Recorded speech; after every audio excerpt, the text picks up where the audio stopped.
Nay. Tapos na po ba, Nay? Oo, anak. Tapos na.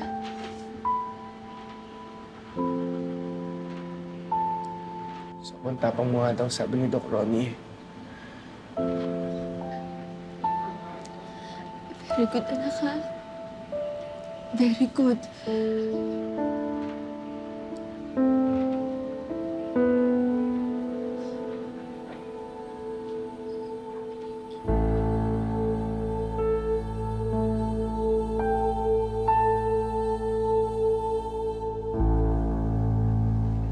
Bangungot.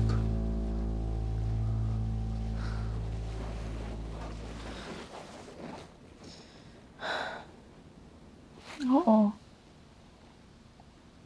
Pero hindi ko maalala. Pero alam mo yung time na ang naaalala mo lang is yung nararamdaman mo habang pinapangungot ka. Bang nararamdaman mo ngayon? Takot, Kelvin. Matinding takot. Ang importante naman, di ba? Sa bangungot, pagising mo, alam mong tapos na yan.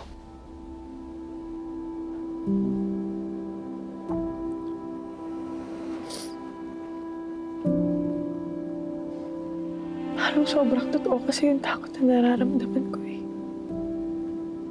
Tignan mo.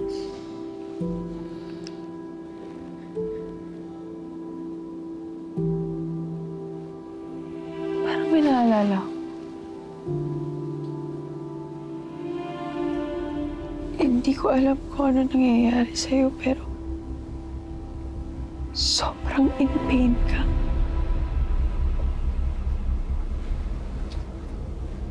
Hirap na hirap ka na. Tapos sigaw ka ng sigaw. Hingi ka ng tulong.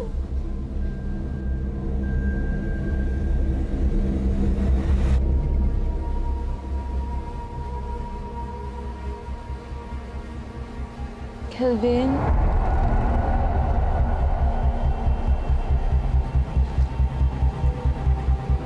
Kelvin, okay ka lang?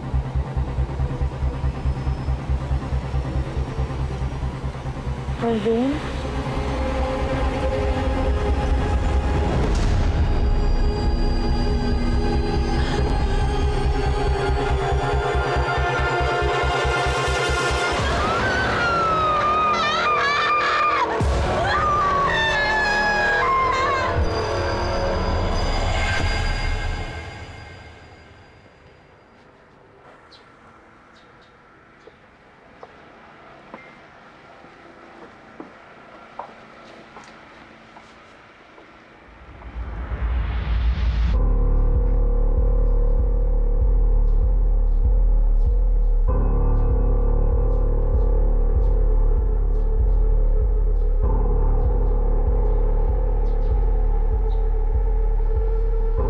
Hindi mo na lang ako patayin.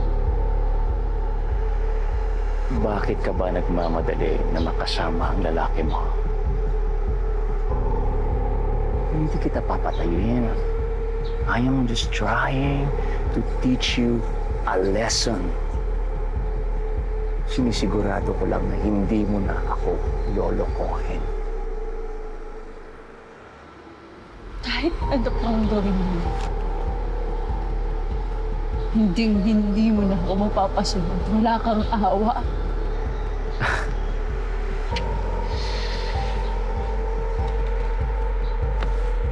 Di ba sinabi ko sa'yo, ayoko na lolokohin mo ako.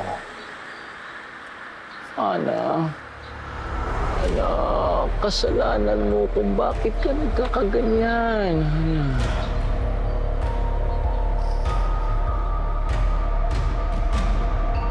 Kasalanan mo kung ano ang nangyari sa lalaki mo. Hayop ka. Hayop ko. Hayop ka. Hayop ka!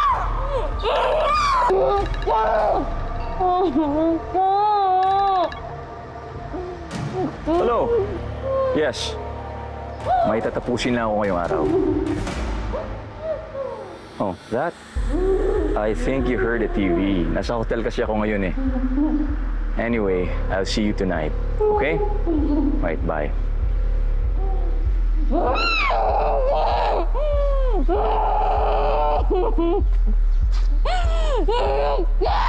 Ang dami ko nang iniisip! Dumagdag ka ba?